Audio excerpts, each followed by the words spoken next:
Bienvenidos al canal ViewF. En este nuevo video haremos un análisis sobre la Biblia y el lenguaje.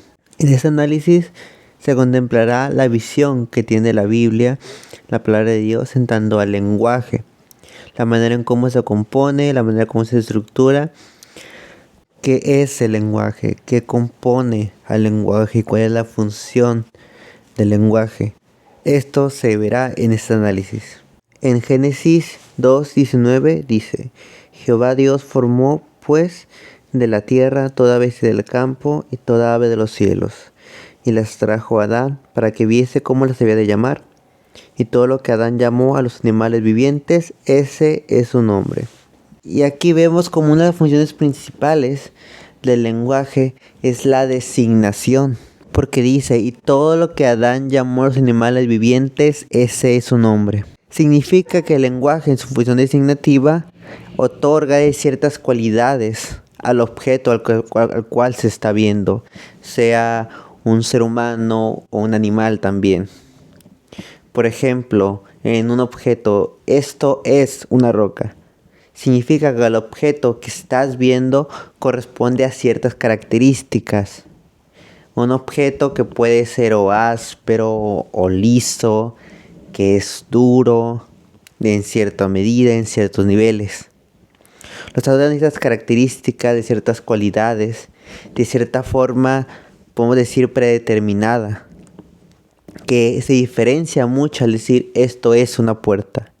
Y para yo poder primeramente entender algo, comprenderlo, saber, digamos, de una persona, necesito primeramente saber quién es, designarle un nombre. De la manera en cómo yo designo a la cosa, delimita la forma en cómo yo me acerco, interactúo con este, para dar paso a la relación sujeto-objeto. Aquí es entrarnos a la ontología, porque estamos hablando del objeto en tanto cualidades de existencia, forma, substancia, la forma en cómo los objetos interactúan con otros en el mundo en tanto los designamos. Por ejemplo, al decir esto existe o no existe. Al decir que no existe, lo estás alejando del marco de la realidad y lo estás adentrándolo al de la ficción, al de la imaginación. Esto nos estará entrando al marco del naturalismo, en donde dice que el nombre tiene que ver con la naturaleza de aquello que se está llamando, que en su contrario sería el constructivismo, que dice que el nombre no tiene nada que ver con la naturaleza, sino que ese nombre que se le pone está en constante, digamos, construcción, se va modificando hasta dar el paso al nombre que conocemos actualmente. Creo que por conocimiento general todos sabemos de qué trata la historia de la Torre de Babel. Génesis 11:1 dice: tenía entonces toda la tierra una sola lengua y unas mismas palabras. Versículo 4: y dijeron: vamos, edifiquémonos una ciudad y una torre, cuya cúspide llegue al cielo, y hagamos un nombre por si fuéramos esparcidos sobre la faz de la tierra. Por último, en el versículo 7 dice: ahora pues, descendamos y confundamos allí su lengua, para que ninguno entienda el habla de su compañero. Claramente, dos versículos esclarecen unas características principales dentro de la analítica del lenguaje. El lenguaje tiene la capacidad de unir personas, de crear comunidades por medio del acuerdo, el acuerdo de palabras. Incluso por medio del idioma, por medio del lenguaje, se crean divisiones en los territorios. Por ejemplo, decir, es que en México se habla español y en Estados Unidos se habla inglés. Ahí, en ese mismo momento, está creando una barrera en el entendimiento. Que dices, yo por medio del español no me puedo comunicar con alguien que habla puramente inglés. Y eso es justamente lo que se está observando en esta parte de la Biblia. El lenguaje no solamente abarca lo familiar y social, también lo político y lo cultural, cuando se refiere a que todos hablaban las mismas palabras. Pero algo que también no podemos olvidar es el punto principal de estos fragmentos, que es la dicha Torre de Babel. Esta se hizo claramente con un punto de localización, ¿no? De que vamos a hacer una torre hasta el punto más alto para cuando nosotros nos vayamos de la ciudad podamos saber cómo regresar. Entonces, ¿cuál fue el propósito de Dios al querer confundir sus lenguas? ¿Qué necesidad había? El punto era que en el Génesis se dice como mandato que ellos tenían que poblar la tierra. Pero se están sectarizando, se están concentrando solamente en un pedazo del mundo. Así que confundieron sus lenguas para que se extendieran, para que pudieran, digamos, abarcar más territorio. Y para finalizar, otra característica del lenguaje en la Torre de Babel es la diversidad lingüística. Al hablar de Jesús y los profetas, entendemos que el lenguaje también tiene una relación con lo divino, no solamente abarca el espectro humano.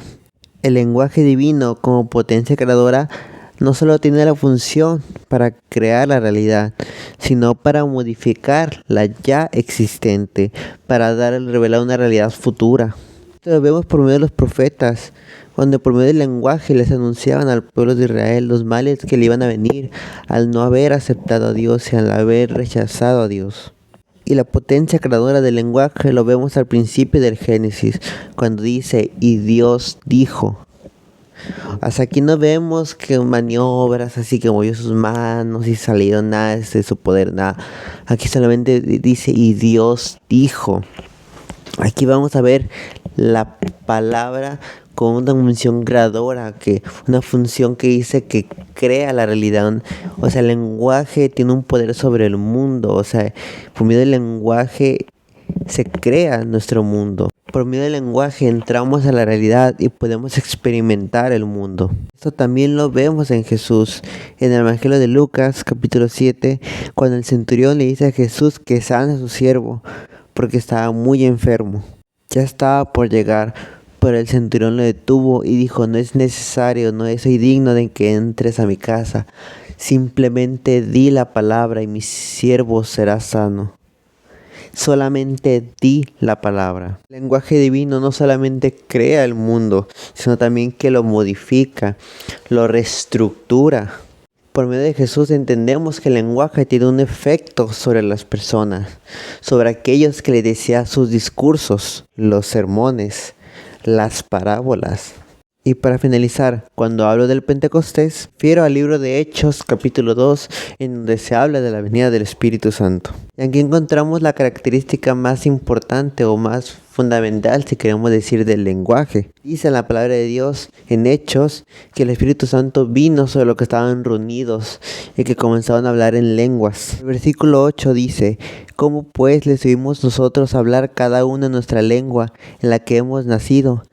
Versículo 9 dice, partos, medos, elamitas, y los que habitamos en Mesopotamia, en Judea, en Capadocia, en el Ponto y en Asia, en Frigia, en Panfilia, en Egipto, y en las regiones de África más allá de Cirene, y romanos aquí residentes, tanto judíos como prosélitos. Versículo 11, cretenses y árabes, les oímos hablar en nuestras lenguas las maravillas de Dios. Justamente la característica de la que hablo es la comunicación, que aun a pesar de ser diferentes regiones con diferentes idiomas, podemos tener la capacidad, la habilidad para comunicarnos con otros, para expresar ideas, nociones, discursos.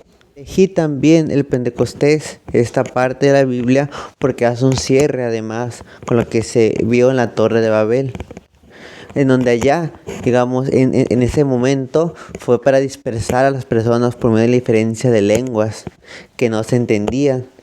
En el Pentecostés cambia la cosa, porque aquí estamos hablando de un unir, que a pesar de los diferentes idiomas que hablemos, a pesar de que podamos no entendernos, tenemos la posibilidad, podemos desarrollar la capacidad para entendernos unos a otros. Y como punto final, es solamente para recalcar que la Biblia abarca muchas cuestiones, tanto sociales, políticas, económicas, personales, familiares, que se tienen que estudiar, que se tienen desde un punto de vista, digamos, filosófico, teológico. Es interesante, ¿no crees?